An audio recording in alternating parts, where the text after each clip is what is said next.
하나님 말씀 함께 보도록 하겠습니다. 느헤미야 12장 31절부터 43절까지 말씀입니다. 느헤미야 12장 31절부터 43절까지 말씀, 우리 한 목소리로 말씀 함께 보도록 하겠습니다. 이에 내가 유다의 방백들을 성벽 위에 오르게 하고 또 감사 찬송하는 자의 큰 무리를 둘로 나누어 성벽 위로 대오를 지어 가게 하였는데, 한 무리는 오른쪽으로 분문을 향하여 가게 하니 그들의 뒤를 따르는 자는 호세야와 유다 지도자의 절반이요, 또 아사랴와 에스라와 무슬람과 유다와 베냐민과 스마야와 예레미야이며, 또 제사장들의 자손 몇 사람이 나팔을 잡았으니 요나단의 아들 스마야의 손자 마따냐의 증손 미가야의 현손 사꿀의 5대손 아삽의 6대손 스가랴와 그의 형제들인 스마야와 아사렐과 밀랄레와 길랄레와 마에와 느다넬과 유다와 하나니라. 다 하나님의 사람 다윗의 악기를 잡았고, 학사 에스라가 앞서서 샘문으로 전진하여 성벽으로 올라가는 곳에 이르러 다윗성의 층계로 올라가서 다윗의 궁 윗길에서 동쪽으로 향하여 수문에 이르렀고, 감사 찬송하는 다른 무리는 왼쪽으로 행진하는데, 내가 백성의 절반과 더불어 그 뒤를 따라 성벽 위로 가서 화덕망대 윗길로 성벽 넓은 곳에 이르고 에브라임 문 위로 옛문과 어문과 하나넬 망대와 함메아 망대를 지나 양문에 이르러 가목문에 멈춤에, 이에 감사 찬송하는 두 무리가 하나님의 전에 섰고, 또 나와 민장의 절반도 함께 하였고, 제사장 엘리야김과 마아세야와 미냐민과 미가야와 엘리오에네와 스가랴와 하나냐는 다 나팔을 잡았고, 또 마아세야와 스마야와 엘르아살과 우시와 여호하난과 말기야와 엘람과 에셀이 함께 있으며, 노래하는 자는 크게 찬송하였는데 그 감독은 예스라히야라. 이날에 무리가 큰 제사를 드리고 심히 즐거워하였으니 이는 하나님이 크게 즐거워하게 하셨음이라. 부녀와 어린아이도 즐거워하였으므로 예루살렘이 즐거워하는 소리가 멀리 들렸느니라. 아멘. 오늘 이 시간에는 심히 즐거운 구원의 여정이라는 제목 가지고 우리가 함께 말씀 나누기를 원합니다. 우리가 가는 길과 걸음은 하나님의 구원과 밀접한 관계가 있습니다. 우리의 삶에 주어진 것들은 하나님의 뜻하심 속에 이루어지는 것들이기 때문이에요. 그래서 우리 구원의 여정은 때로는 힘들어도 때로는 어려워도 생명과 연결되기 때문에 사실 기쁘지 않은 일은 하나도 없습니다. 그리고 우리가 통과해야 할 그 구원의 여정 가운데는 때로 우리가 당한 고난, 우리가 당한 수치, 우리가 당한 어려움들을 보여줘야 되는 것들이 있는데, 자, 이스라엘 백성들이 예루살렘 성벽을 중수하기 시작했을 때 도비아가 와서 너희가 짓고 있는 그 성벽은 여호가 올라가도 곧 무너질 것이라며 조롱했죠. 그 말씀에 이어서 오늘 이 31절부터 39절까지 말씀을 보면 느헤미야가 이제 유다 방백들을 둘로 나눠서 성벽 오른쪽과 성벽 왼쪽으로 걸어가게 합니다.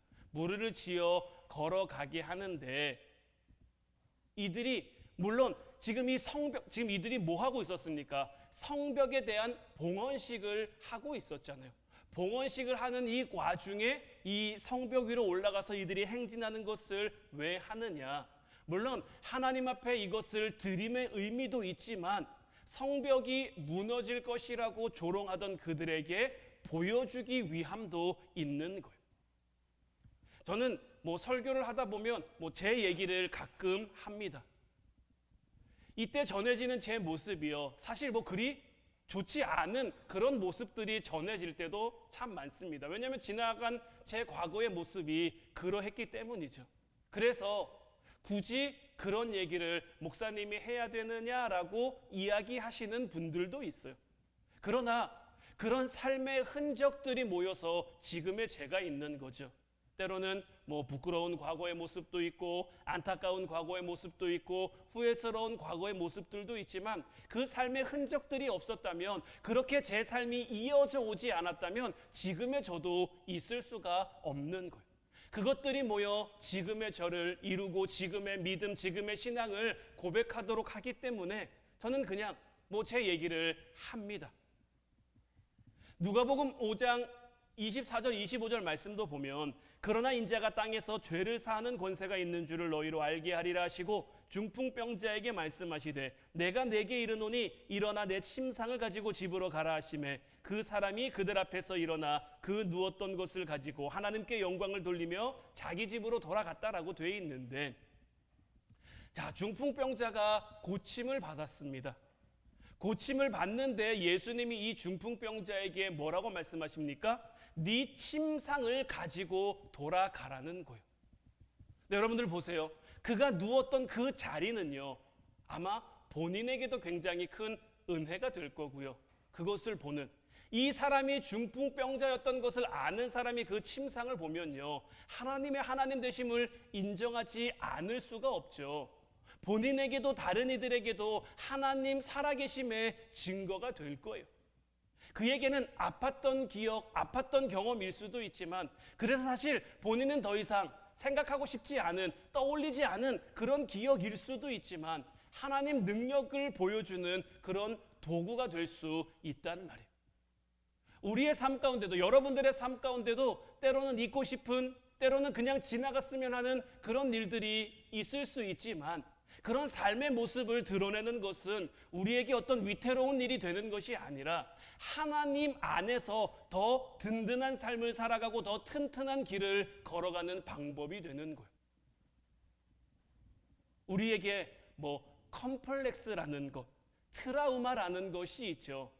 근데 이 컴플렉스라는 것, 트라우마라는 것들은 사람마다 다 다릅니다.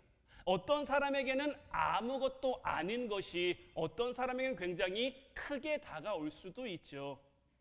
왜 크게 다가올까요? 자기에게 그 기억이, 그 상처가, 그 경험이, 그랬던 것들이 좋지 않은 그런 경험으로, 기억으로 남아있기 때문인 거죠. 그래서 그것이 드러나는 것이 싫고 무섭고 겁나기도 하고, 같은 상황이 반복될까봐, 같은 상황이 되풀이될까봐 두려워하고 근심하기도 하지만, 때로는 하나님께서 우리에게 그것을 드러나게 하실 수도 있단 말이에요. 그것을 내보이게 하실 수도 있단 말이에요. 그러나 그것을 드러내는 것은 우리의 삶을 위태롭게 하는 게 아니라, 우리의 삶을 위험하게 하는 것이 아니라 하나님 안에서 더 든든한 길을 걸어갈 수 있는, 그래서 우리가 걸어가는 우리의 삶의 그 길들이 하나님 구원의 여정이라는 것을, 그래서 그 구원 여정의 기쁨을 깨닫는 사람들은요, 어떤 상황이 주어져도, 어떤 형편이 주어져도 그게 부끄럽지가 않아요. 왜냐하면 이것을 통해 하나님의 하나님 되심을 나타내고 드러나게 할 것이기 때문인 거예요. 반대의 경우도 있습니다. 자, 빌립보서 3장 4절부터 9절까지 말씀을 보면요, 그러나 나도 육체를 신뢰할 만하며 만일 누구든지 다른 이가 육체를 신뢰할 것이 있는 줄로 생각하면 나는 더욱 그러하리니, 나는 8일 만에 할례를 받고 이스라엘 족속이요 베냐민 지파요 히브리인 중에 히브리인이요 율법으로는 바리새인이요 열심으로는 교회를 박해하고 율법의 의로는 흠이 없는지라. 그러나 무엇이든지 내게 유익하던 것을 내가 그리스도를 위하여 다 해로 여길 뿐더러 또한 모든 것을 해로 여김은 내 주 그리스도 예수를 아는 지식이 가장 고상하기 때문이라. 내가 그를 위하여 모든 것을 잃어버리고 배설물로 여김은 그리스도를 얻고 그 안에서 발견되려 함이니, 내가 가진 의는 율법에서 난 것이 아니요 오직 그리스도를 믿음으로 말미암은 것이니 곧 믿음으로 하나님께로부터 난 의라. 사도 바울의 고백이죠. 사도 바울은요, 사실 누구보다도 화려한 과거를 가지고 있는 사람이죠.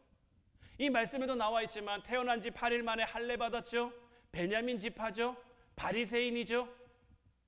율법의 의로는 흠이 없는 자래요. 율법이 612개 조항인데 그 조항을 단 한 번도 어긴 적이 없는, 율법만 안 어겼을까요? 그 율법에서부터 파생된 장로들의 전통까지도 온전하게 완벽하게 지킨 사람이 바로 이 사도 바울이란 말이에요. 그것뿐입니까? 로마 시민권자죠. 가말리엘 문화에서 교육받은 엘리트 중에 엘리트였단 말이에요. 그런데 지금 사도 바울은 본인의 과거를 어떻게 여깁니까? 또한 모든 것을 해로 여김은 내 주 그리스도 예수를 아는 지식이 가장 고상하기 때문이라 내가 그를 위하여 모든 것을 잃어버리고 배설물로 여긴다라는 거죠. 왜 그렇습니까? 사도 바울이 지금껏 자랑했던 그 모든 것들로 인해 그는 하나님을 제대로 만나지 못했어요. 하나님을 사랑하는 줄 알았는데, 하나님을 향해 하나님을 위해 살아가는 줄 알았는데 자기의 오만이었고 교만이었고 잘못된 착각이었단 말이에요. 그것으로 인해서 하나님을 만나지 못했었단 말이에요. 그런데 예수님을 만나고 보니까 이 구원 여정의 그 기쁨과 즐거움을 만나고 깨닫고 보니까 자기가 자랑했던 것들, 어떤 사람에게는 아픈 기억이 잊어버리고 싶은 거일 수도 있지만 이 사도 바울에게는 자기의 화려함조차도 잊어버리고 싶은, 잃어버리고 싶은 그러한 과거의 모습이란 말이에요. 하지만 이 모든 것들조차 사도 바울을 하나님이 이끌어 가시는, 사도 바울이 똑똑했으니까, 엘리트였으니까 3번의 전도 여행을 통해서 수많은 초대교회를 세워갈 수 있었고 소아시아 지역이나 헬라 지역에 복음을 전할 수 있었던 거죠. 여러분들의 삶도 마찬가지입니다. 여러분들이 지나온 삶의 경험들, 삶의 과정들을 통해서 하나님은 하나님의 되심을 나타내고 그것을 통해 하나님을 나타내게 하시고 증거하게 하시고, 때로는 내가 잊고 싶은, 때로는 내가 지워버리고 싶은 그런 모습이라고 할지라도 하나님께서 그 모습을 통해 하나님의 살아계심을 증거할 수 있게 하신다라는 것. 자, 느헤미야가 이제 이 백성들을 행진하게 하는데 화덕망대에서 에브라임 문, 옌문, 어문, 하나넬 망대, 함메야 망대, 양문, 가목문에 이르기까지 행진을 합니다. 그런데 참 재밌는 건 뭐냐면요, 이들이 어디를 거쳐 가는지 그리고 어디에 도착했는지는 나오는데요, 어디서 시작했다, 어디서 출발했다라는 것은 나오지 않는다라는 것. 이걸 통해 우리가 깨달을 수 있는 것은 뭐냐면 우리가 어디서 출발했느냐가 중요한 게 아니다라는 거예요. 우리의 신앙의 여정이 모태신앙으로 출발할 수도 있고 어린 시절에 주일학교 시절에 아니면 청년이 돼서 어른이 돼서 아니면 하나님 나라 가기 직전에 언제 출발했을지 모르지만, 아니면 부자든지 가난한 자든지 많이 배운 자든지 못 배운 자든지 어디서 출발했든지 구원의 여정과는 상관이 없다라는 거예요. 하나님의 부르심 가운데 어디서든지 출발지가 될 수 있는데 중요한 건 뭐냐면요, 우리가 이 화덕망대를 지나 에브라임문, 옌문, 어문, 하나넬 망대, 함메야 망대, 양문, 가목문까지 이르기까지에 있어서 지금 오늘 말씀에도 나와 있지만 어디서부터 어디를 반드시 지나가느냐면 분문을 반드시 지난다라는 거예요. 우리가 어디서 출발했든지 구원의 여정에는 분문이 있습니다. 왜냐하면 우리는 하나님 앞에 다 죄인이기 때문이에요. 이 부분을 인정하지 못하면요, 이 부분을 깨닫지 못하면요, 우리는 하나님 앞에 나아갈 수가 없는 거예요. 내가 하나님 분문을 지나지 않고도 하나님 믿는다 말할 수 있습니다. 하나님 사랑한다 말할 수 있어요. 내가 하나님을 위해 일한다 말할 수 있어요. 하지만 그런 모습은요, 예수님을 만나기 전에 사도 바울과 같은 모습일 수밖에 없는 거예요. 자기의 착각 속에, 자기의 교만 속에 내가 하나님을 가장 사랑하는 줄, 내가 하나님을 제일 잘 믿는 줄, 그렇게 스스로 착각하며 살아갈 수밖에 없는 그러한 모습이기 때문에 우리는 우리 구원 여정의 출발에 있어서 분문을 반드시 거쳐 우리의 죄를 하나님 앞에 내려놓고 예수 그리스도의 십자가 보혈로 깨끗이 씻음 받을 수 있어야 되는 것이고, 그렇게 분문을 거치면 우리의 죄를 깨닫고 우리의 죄를 회개하고, 늘 말씀드리지만 회개는 하나님을 바라보는 거잖아요. 하나님을 바라보면요, 하나님이 그 하나님을 향해 우리로 하여금 걷게 하시는 길이 있는 거예요. 그 길이 바로 사명에 이르는 샘문, 뭐 이런 것들에 대해서는 이미 성벽을 중수할 때 이 문은 어떤 의미고 이 문은 어떤 문이고 이 망대는 어떤 의미고 이런 것들을 다 했었으니까 여기선 자세하게 다루지 않습니다만은, 분문을 지나고 나면 내 죄를 하나님 앞에 회개하고 나면 사명이 있는 샘문에 이르고, 그 다음에 하나님이 주시는 그 평화가 넘치는 수문을 거쳐서 전통의 옛문을 지나 영적인 분별력이 생기는 그 망대를 지나고 마지막에 이들이 어디서 멈춰서느냐? 감옥문에서 멈췄었는데, 왜 이들이 감옥문에서 멈췄었느냐? 우리가 하나님께 붙들린 인생이기 때문에 감옥문에서 멈춰서는 거예요. 우리가 고난의 분문을 거치면서 때로는 그 분문, 우리의 더러움이잖아요. 우리의 씻어내야 될, 우리의 잊어버리고 싶은 그러한 부분들이잖아요. 하지만 그것을 드러내도요, 사실 아무도 우리를 무시하지 않습니다. 내가 이것이 드러나면 다른 사람들이 나를 싫어하지 않을까? 이게 드러나면 다른 사람들이 나를 인정하지 않지 않을까? 이게 드러나면 다른 사람들이 나를 무시하지 않을까? 우리 스스로 그렇게 생각하며 그렇게 여기며 그게 우리에게 두려움으로 무서움으로 찾아올 수도 있지만, 그런 것 드러내도요, 아무도 우리를 무시하지 않습니다. 왜냐면요, 하나님이 우리로 하여금 걷게 하신 길이기 때문인 거예요. 하나님께서 고난의 분문을 우리로 하여금 지나게 하셨기 때문에, 그 길을 통해 하나님의 하나님 되심을 증거할 수 있기 때문에, 그래서 저도 제 지난 일들에 대해서 뭐 별로 자랑할 만한 것은 아닙니다만은, 때로는 뭐 부끄럽기 또 한 모습입니다만은, 그래도 이야기하는 것은 이것을 통해 하나님의 은혜를 함께 나눌 수 있다면, 하나님의 살아계심을 제가 전할 수 있다면 얼마든지 드러내고 나타낼 수 있는 것이고, 여러분들도 여러분들 삶에 주어진 때로는 고난을 통해, 때로는 아픔을 통해 하나님의 구원을 깨달았다면, 그것이 여러분들의 어떤 허물이 되고 수치가 되고 뭐 그런 것이 되는 게 아니라, 그걸로 인해서 아무도 여러분들을 무시할 수 없는, 현장에서 가늠하다 잡힌 여자가 예수님 앞에 끌려오죠. 그 여자를 끌고 온 사람들이 말합니다. 현장에서 가늠을 하다 잡혀왔는데 이 경우 모세의 율법을 보면 돌로 쳐 죽이게 돼 있다. 예수님이 이 여자를 어떻게 해야 됩니까? 예수님이 뭐라고 말씀하십니까? 죄 없는 자가 돌로 치라고 말씀하시죠. 죄 없는 자가 없었기에 하나 둘 그 자리를 뜹니다. 결국 그 자리에 예수님과 여인만 남게 됐고, 예수님이 여인에게 나도 너를 정죄하지 않을 테니 가서 다시는 같은 죄를 범하지 말라고 말씀하신단 말이에요. 자, 이 여인의 경우 예수님을 만난 그 모습이 어떻습니까?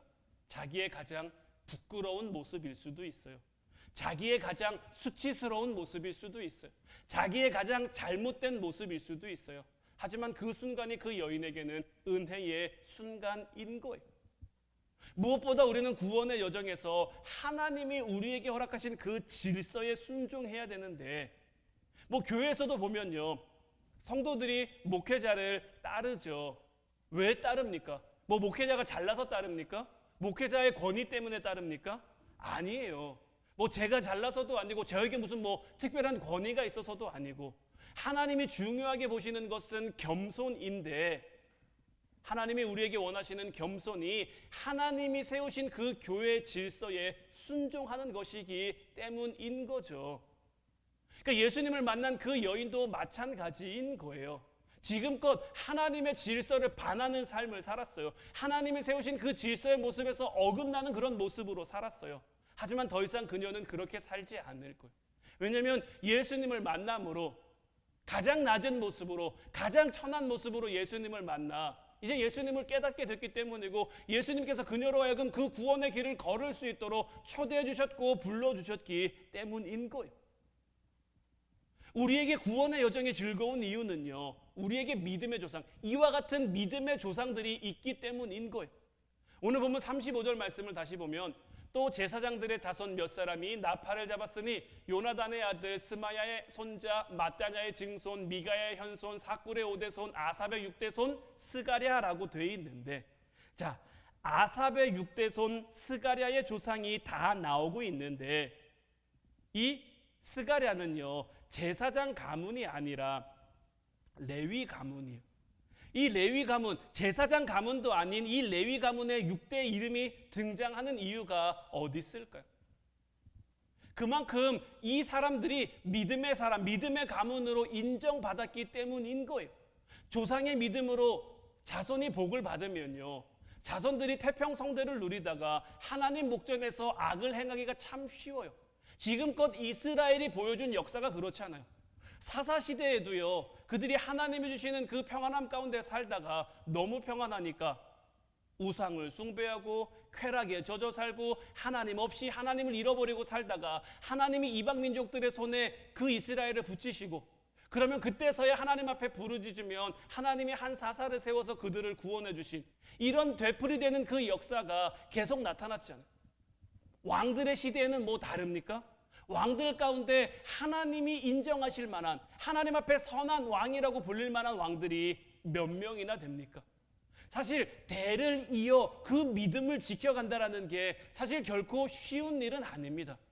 저도 제가 목사님 아들로 태어났지만 저의 지난 시절, 어린 시절의 모습을 보면요, 내가 하나님과 관계없이 뭐 교회를 떠나 살지는 않았습니다. 목사님 아들이니까 그래도 교회 가까이에 살았죠. 다만 교회 가까이에 살았을 뿐입니다. 하나님을 제대로 믿지도 않았고요, 하나님을 제대로 사랑하지도 않았고요, 하나님을 제대로 예배하지도 않았고요. 지금 제가 저에게도 세 자녀가 있습니다. 서윤이, 유엘이, 세아가 있는데 이 자녀들에게 제가 목사이지만 어떻게 믿음과 어떻게 신앙을 전해야 할지 사실 늘 어렵습니다. 강요한다고 되는 것도 아니고요, 억지로 하게 한다고 되는 것도 아니고요. 이들이 하나님을 만날 수 있도록, 이들이 하나님을 깨달을 수 있도록 저도 제 삶을 통해 그들에게 보여줘야 되는데 어떻게 해야 될지 늘 잘 모르겠어서, 때로는 너무 어려워서 하나님 앞에 늘 기도하는 기도 제목 가운데 하나가 바로 이거란 말이에요. 그런데요, 지금 이 가문은요, 이 스가랴 가문은 6대에 걸쳐서 그 믿음이 하나님 앞에 인정받고 있는 거예요. 그래서 여러 다른 가문들, 여러 다른 가정들을 소개할 수도 있지만 이 6대까지 믿음이 이어진 이 스가랴의 가문, 이 스가랴의 가정을 소개하고 있는 거예요. 히브리서 11장을 보면 믿음의 사람들이 쭉 나오죠.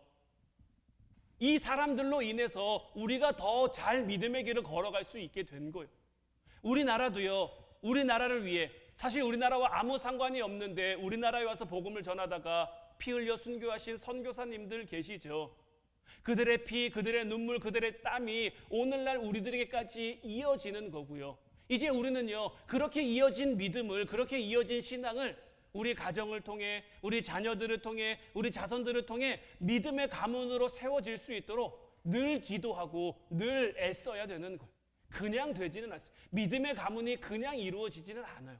물론 믿음의 1세대가 잘 개간하고 믿음의 2세대가 잘 심으면 믿음의 3세대는 잘 거둔다. 그 다음부터는 특별히 하나님 앞에 사고만 치지 않으면 은혜롭게 살아갈 수 있다, 형통하게 살아갈 수 있다라고는 하지만 평안이 계속되면요, 은혜가 계속되면요, 그 은혜가 마땅히 자기 건 줄, 그 형통함이 당연히 자기 거인 줄 잘 착각할 수 있기 때문에 우리의 믿음이 성장하는 것은 우리의 삶이 평안할 때가 아니라 우리의 삶이 힘들 때이기 때문에 우리 더 많이 기도할 수 있어야 되는 거예요. 지금 내 삶에, 지금 내 가정에 아무런 문제가 없다? 더 많이 기도해야 되는 거예요. 어려우면 그 어려움 놓고 당연히 기도해야 되는 거고 당연히 기도하시겠지만 형통하면, 평안하면 더 많이 기도할 수 있어야 되는 거예요. 이어서 38절 말씀 보면 감사 찬송하는 다른 무리는 왼쪽으로 행진하는데 내가 백성의 절반과 더불어 그 뒤를 따라 성벽 위로 가서 화덕망대 윗길로 성벽 넓은 곳에 이르렀다고 되어 있는데, 자, 느헤미야 역시 마찬가지로 지금 겸손의 본을 보이고 있어요. 사실 지금 이 성벽이 중수되기까지 누구의 공이 제일 큽니까? 느헤미야의 공이 제일 큰 거예요. 이스라엘에 예루살렘에 많은 사람들이 있었어도요, 학사 에스라가 아무리 똑똑해도요, 스룹바벨이 성전 지었어도요, 성벽을 중수할 생각, 100년이 넘은 시간 동안 그들은 아무것도 하지 못하고 있었단 말이에요. 그런데 느헤미야가 오자마자 52일 만에 이 성벽 중수가 완성이 됐단 말이에요. 그러니까 성벽 중수의 1등 공신은 누가 뭐래도 이 느헤미야일 거고, 지금 이 성벽을 하나님 앞에 올리는 성벽 봉헌식을 하고 있잖아요. 물론 하나님이 주인공이지만 그래도 사람이 하는 행사에 누가 주역이고 누가 주인공이었을까요? 우리가 흔히 생각했을 때는 이 성벽을 주도해서 만든, 이 성벽 만든 1등 공신인 느헤미야가 되어야 할 것 같은데, 느헤미야는 이 성벽 봉헌식에 있어서 자기가 앞서지 않습니다. 제사장 에스라가 제일 앞서서 행진합니다. 자기는 그저 뒤를 따를 뿐이에요. 왜냐하면 지금 이 성벽 봉헌식은요, 어떤 정치적인 행사가 아니라 신앙적 행사이기 때문인 거예요. 하나님 앞에 하나님의 하나님 되심을 인정하며 올려드리는 그러한 지금 자리이기 때문인 거예요. 뭐 여러분들도 아시겠습니다만은 지난 주일날에 광화문 일대, 시청 일대에서 그 차별금지법, 포괄적 차별금지법 제정 반대를 위한 초교파적인 연합성회가 모였죠. 처음 슬로건은 200만 명이 함께 모여서 기도하자, 예배하자 이런 걸 내세웠는데, 제가 대략 보니까 온라인상으로 그것을 시청한 사람이 한 10만 명쯤 되고요. 그 현장에 모인 사람이 대략 한 104만 명, 105만 명 이렇게 이야기를 하더라고요. 물론 요 근래의 어떤 기독교 어떤 그런 역사상에 있어서 전무후무한 그러한 일이라고 생각이 되어지는데, 그리고 포괄적 그런 차별금지법을 향한 우리의 믿음, 문화의 신앙을 지키고 이 땅의 기독교를 지키기 위한 그 노력과 그 예배와 그 자리는 굉장히 대단했다라고 생각되어지는데, 과정에서 보면 참 안타까운 이야기들이 들려질 때가 있죠. 그 행사를 어떤 정치적인 노림수를 가지고 이용하려고 하는 그런 모습들이 나타나기도 했고 보여지기도 했고, 이 느헤미야가 지금 보여지는 이 자리에서도 사실 그런 모습들이 얼마든지 나타날 수 있는, 하나님이 이 일을 하셨지만 느헤미야가 얼마든지 공치사할 수 있는 그런 자리였는데, 느헤미야는 그렇게 하지 않고 있단 말이에요. 오늘날의 기독교가 좀 그런 모습을 회복해 갔으면 좋겠어요. 이번 일들을 위해서 우리나라의 대형교회, 초대형교회라고 할 수 있는 그런 교회들에서 헌신도 많이 하고 지원도 많이 하고, 또 많은 사람들이 그곳에 모여서 함께 예배하고 함께 기도했는데, 정말 그 모임이, 그 자리가 순수하게 이 땅에 어떤 기독교를 세워가기 위한, 이 땅의 기독교를 지켜가기 위한 그런 자리가 될 수 있었으면 좋겠고요. 앞으로 우리 기독교가 나아갈 방향이 그런 자리가 될 수 있었으면 좋겠어요. 그러기 위해서 그런 사람들뿐만 아니라 우리도 함께 우리나라를 위해서 많이 기도해야 할 거고요.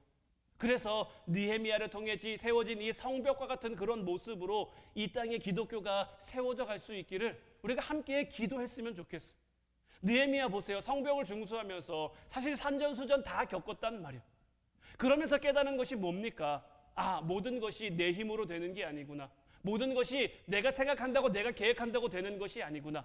하나님이 함께 하셔야 되는 일이고 하나님이 이루셔야 이루어지는 일들이구나. 그래서 그가 택한 것이 백성 앞에 서는 것이 아니라 에스라를 앞세우며 백성의 뒤에서 겸손의 본을 백성들에게 보인 거고, 이런 모습들을 통해 하나님은 이 성벽 봉헌식에서 더 크게 영광 받으셨을 거고, 더 크게 영광 돌리는 그들을 향해 더 큰 은혜와 하나님의 함께하심을 나타내 주셨을 거예요. 이제 우리도 이와 같은 삶, 하나님 앞에 늘 겸손의 본을 보이며 살아갈 수 있는, 하나님의 하나님 되심을 인정하며 나타낼 수 있는 저와 여러분들 되시기를 주님의 이름으로 축원해 드립니다. 마지막으로 40절부터 43절까지 말씀을 보면, 이에 감사 찬송하는 두 무리가 하나님의 전에 섰고 또 나와 민장의 절반도 함께하였고, 제사장 엘리야김과 마세야와 미나민과 미가야와 엘료에네와 스가랴와 하나냐는 나팔을 잡았고, 또 마세야와 스마야와 엘르아살과 우시와 요한과 말기야와 엘람과 에셀이 함께 있으며 노래하는 자는 크게 찬송하였는데, 그 감독은 에스리하라. 이날에 무리가 큰 제사를 드리고 심히 즐거워하였으니 이는 하나님이 크게 즐거워하게 하셨습니다. 부녀와 어린아이도 즐거워했으므로 예루살렘이 즐거워하는 소리가 멀리 들렸느니라 라고 되어 있는데, 자, 백성의 감사 찬송이 예루살렘에 가득하게 됐습니다. 그러면서 즐거워하는 소리가 멀리까지 퍼지게 됐는데, 분명히 지금 이 말씀에 기록되어 있는 게 뭡니까? 백성이 심히 즐거워한 그 이유죠. 지금 이 백성들은 왜 즐거워하고 있습니까? 그들을 지켜줄 성벽이 완성돼서 기뻐하고 있습니까? 지금 이 성벽 위에서 자 봐라, 여우가 올라가도 무너진다고 하더니 우리가 이렇게 올라와서 여기서 행진해도 든든한 튼튼한 성벽이 세워졌다, 이것을 자랑할 수 있기에 우쭐할 마음으로 기뻐하고 있습니까? 아니죠. 이 모든 것이 아니라 하나님께서 그들로 말미암아 기뻐하도록, 하나님이 크게 즐거워할 수 있도록 하셨기 때문에 그들은 즐거워하고 있는 거예요. 그 중에서 지금 43절 마지막에 보면요, 부녀와 어린아이가 나오죠. 사실 이 시대의 부녀와 어린아이는요, 사람 수에 들지 못하던 그러한 이들입니다. 사실 느헤미야가요, 굳이 여기에 기록할 필요가 없는 그런 이들이에요. 그런데 느헤미야는요, 굳이 이 마지막 부분에 부녀와 어린아이도 즐거워했다라고 기록을 하고 있고, 부녀와 어린아이도 즐거워하였으므로 뭐라고 말합니까? 예루살렘이 즐거워하는 소리가 멀리 들렸다라고 지금 기록하고 있는 거죠. 우리가 반드시 기억해야 될 건 뭐냐면요, 우리의 연약한 소리가 기쁨의 소리가 돼서 멀리 퍼져나갈 때 우리에게 맡겨진 영혼들에게 하나님의 복음, 하나님의 은혜를 전할 수 있게 되는 거예요. 앞서 말씀드린 것처럼 때로는 우리가 분문을 지나면서 겪게 되는 고난들, 아픔들, 수치들, 어떤 부끄러움들, 이런 것들이 있죠. 그런 것들을 드러내고 싶지 않을 수 있단 말이에요. 나타내고 싶지 않은, 표현하고 싶지 않을 때 있단 말이에요. 그러나 하나님께서 우리에게 원하시는 것은 뭐냐면요, 그런 아픔의 소리, 그런 고난의 소리, 그런 부끄러움의 소리가, 그런 부끄러움의 소리로 우리 안에 간직되고 우리 안에 남아있는 게 아니라 오히려 그것이 우리 안에서 기쁨의 소리가 돼요. 사실 이 부녀와 어린아이는요, 이 시대의 가장 약한 이들입니다. 가장 약한 그런 존재들이에요. 그런데 이들이 즐거워하는 소리가요, 예루살렘으로부터 멀리까지 퍼져나갑니다. 우리도 우리의 삶 가운데 우리의 부끄러운 소리, 우리의 힘든 소리, 우리의 아픈 소리가요, 전해지고 퍼져나가면, 기쁨의 소리로 바뀌어 전해지고 퍼져나가면요, 더 큰 하나님 영광의 소리가 되어, 더 큰 하나님 살아계심의 소리가 되어, 우리의 힘든 소리, 우리의 아픈 소리, 우리의 가난한 소리, 이것을 기쁨으로 우리가 즐거워하는 소리로 멀리 내보내면 우리로 인해서 다른 지금 이 세상 가운데 죽어있는 영혼들, 뭐 우리 가족 중에 있을 수도 있고 형제 중에 있을 수도 있고 이웃 중에 있을 수도 있지만, 그들에게 우리 이 기쁨의 소리가 전해지면요, 그들이 살아날 수 있는, 그들이 복음으로 새로워질 수 있는 그런 소리로 바뀐단 말이에요. 이 세상에서 가장 불쌍한 사람은요, 하나님 일에 기뻐하지 못하는 사람들이. 우리는 하나님 일로 말미암아, 하나님이 우리에게 맡겨주신 그 삶의 자리, 삶의 과정, 삶의 여정으로 말미암아 늘 기뻐할 수 있어야 돼요. 이 모든 것들이 다 우리에게 심히 즐거운 일이에요. 우리가 지난 시간에도 심히 즐거운 일이라는 제목 가지고 함께 말씀을 나눴었는데, 우리가 살아가는 모든 과정을 통해서, 우리가 살아가는 모든 삶의 자리를 통해서 하나님 역사하시기 때문에 우리에게 기쁘지 않은 일은 없어요. 우리에게 감사하지 않은 일은 없어요. 그런데 하나님을 깨닫지 못한 사람들, 하나님을 만나지 못한 사람들은요, 이게 왜 기쁜지, 이게 왜 즐거운지 몰라요. 주님이 우리에게 주시는 평안이 있는데, 이 평안은 주님을 만난 사람만 맛볼 수 있는, 세상은 알지도 못한, 세상은 들어보지도 못한 그 평안이라고 말한단 말이에요. 왜 그렇습니까? 하나님의 하나님 되심을 알지 못하니까요. 힘든 건 힘든 건데, 어려운 건 어려운 건데, 어떻게 힘든데 기뻐할 수 있어? 어떻게 어려운데 감사할 수 있어? 세상의 논리는 이렇단 말이에요. 그러나 하나님을 만난 우리에게는 어떻습니까? 하나님이 주신 그 고난의 자리로 말미암아 우리의 믿음이 자라기에, 우리의 신앙이 성숙해져 가기에, 주님을 닮은 모습으로 우리가 그리스도의 장성한 분량까지 이르게 되기에 더욱 기뻐하며 더욱 감사할 수 있는 거죠. 세상에서 이런 감사, 이런 즐거움을 어떻게 들을 수 있겠습니까? 그렇기 때문에 우리는요 먼저 기뻐해야 되는 거예요. 우리에게 주어진 심히 즐거운 구원의 여정을 걸으며 기쁨의 소리를요 자꾸만 외쳐야 되는 거예요. 하나님의 하나님 되신 그 기쁨의 소리, 그 즐거움의 소리, 그 감사의 소리를 이 세상 가운데 자꾸만 들려줄 수 있어야 되는 거예요. 때로는 눈물 나는 일도 있죠. 때로는 슬픈 일도 있고 때로는 힘든 일도 있죠. 하나님 때문에 울면요 반드시 하나님이 우리로 하여금 웃게 하시는 거예요. 왜 그렇습니까? 예수님이 팔복에서도 말씀하셨지만 진정으로 애통하는 자에게 하나님의 위로하심이 함께하기 때문인 거예요. 내가 지금 하나님 때문에 힘들다, 내가 지금 하나님 때문에 어렵다, 내가 지금 하나님 때문에 아프다, 반드시 하나님 우리와 함께 하셔서 우리의 아픔이 변하여, 우리의 슬픔이 변하여, 우리의 괴로움이 변하여 기쁨과 감사와 즐거움으로 하나님께서 반드시 그렇게 만들어 주실 거예요. 이제 그 하나님을 믿고 우리에게 허락하신 이 구원의 여정을, 심히 즐겁고 심히 기쁘고 심히 감사한 이 구원의 여정을 함께 걸어가는 저와 여러분들 모두가 될 수 있기를 주님의 이름으로 축원해 드립니다. 이제 우리 찬양하고 같이 기도하기를 원하는데, 오늘 이 시간에는 찬송가 430장 주와 같이 길 가는 것, 그냥 이 찬양의 가사가 오늘 저와 여러분들의 기도가 됐으면 좋겠어요. 주와 같이 길 가는 것 즐거운 일 아닌가, 우리 주님 걸어가신 발자취를 밟겠네. 어린아이 같은 우리 미련하고 약하나 주의 손에 이끌리어 생명길로 가겠네.